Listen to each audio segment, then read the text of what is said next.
Okay, we'll next talk about cognition. So cognitive skills.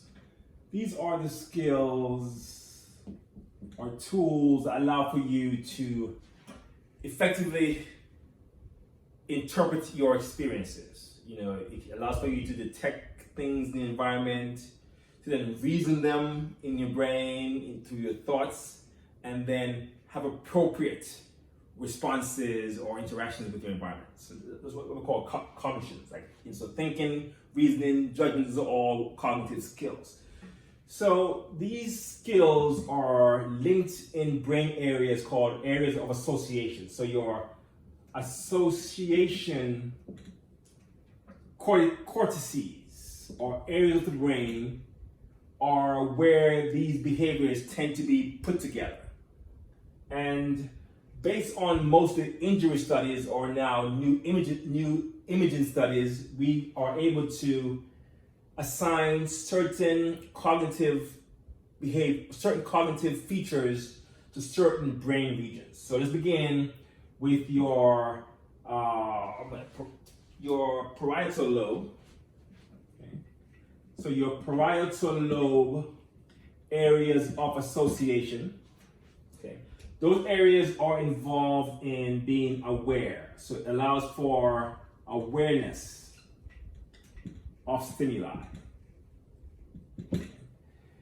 Individuals with damaged parietal lobe association areas tend to what's called Contra lateral neglect syndrome. In this case, they are unaware of side of body that's opposite from injury cortex or injured hemisphere. Meaning, if you damage your right parietal lobe, this person will ignore the left half of their body. Okay, so it's called contra, means the opposite side from where the cortex is. Your body is not being detected. And so based on those kind of studies, injury studies, we can ascertain, we can determine with some certainty that this part of the brain allows for you to be aware of stimuli. Then we have another area, your temporal lobe, area of association, those association cortices. These areas are involved in being able to identify stimuli.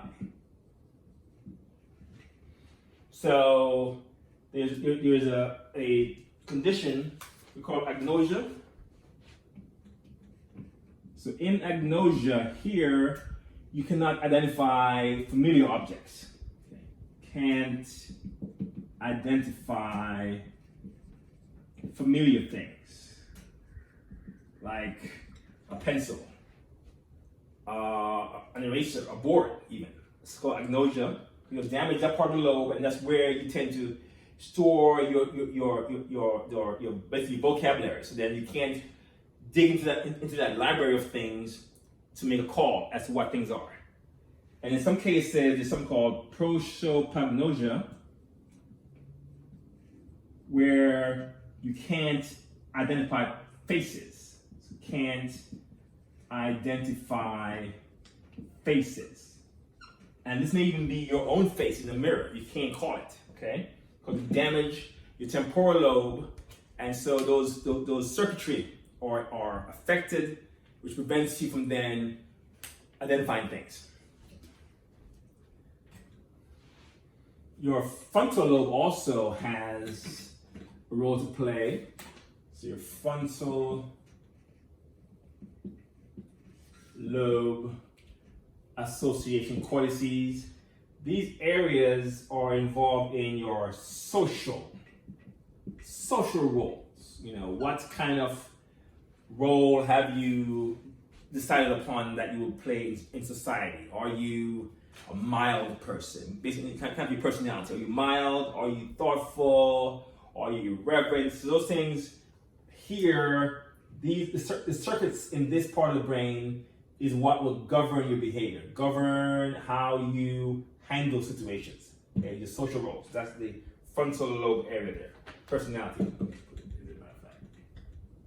When that's damaged, you have a changed personality. Okay, let's move on to memory. Memory is really another cognitive thing, where it's your ability to store and recall things.